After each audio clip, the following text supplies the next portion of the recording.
A court in South Korea is expected to deliver its verdict in the trial of former President Yoon Suk Yeol on the 19th of February. Prosecutors taking the rare step yesterday of seeking the death penalty for the ousted leader over his failed martial law bid in December of 2024. That move has sparked debate over justice, accountability, and human rights. CNA senior correspondent Lim Yun Suk tells us more. The trial of Yoon Suk Yeol on charges of insurrection has been ongoing for about 9 months, since it began in April last year. During that time, the court held dozens of hearings, heard multiple witnesses, and reviewed extensive evidence related to its brief martial law declaration.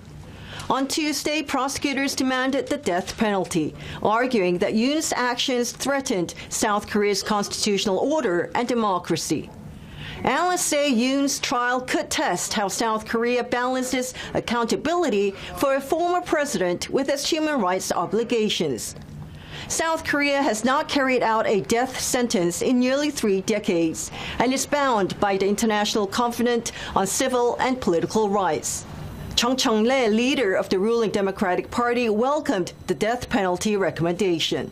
자신은 내란과 비상계엄을 꿈꾸면서 헌정 질서를 유린하고 민주주의를 짓밟겠다는 꿈에 쌍기역도 꿈꿀 수 없도록 이번에 확실하게 매듭을 지어야 합니다. But human rights groups, including Amnesty International, caution against the use of the death penalty, saying that while no one is above the law, seeking execution is a step backward.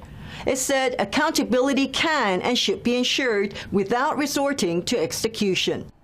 Public opinion is divided. In one phone survey of about 1,000 adults, about 37% supported the death penalty, while roughly 41% favored life imprisonment or life without parole. Around 22% were unsure. In a separate poll, support for execution was higher, particularly among people in their 40s and 50s, with slightly more than half of all respondents in favor. Both surveys were conducted by broadcaster Kim Jun, known for his progressive leading channel. The court is scheduled to reach a verdict on February 19th. Lim Yun Suk, CNA, Seoul.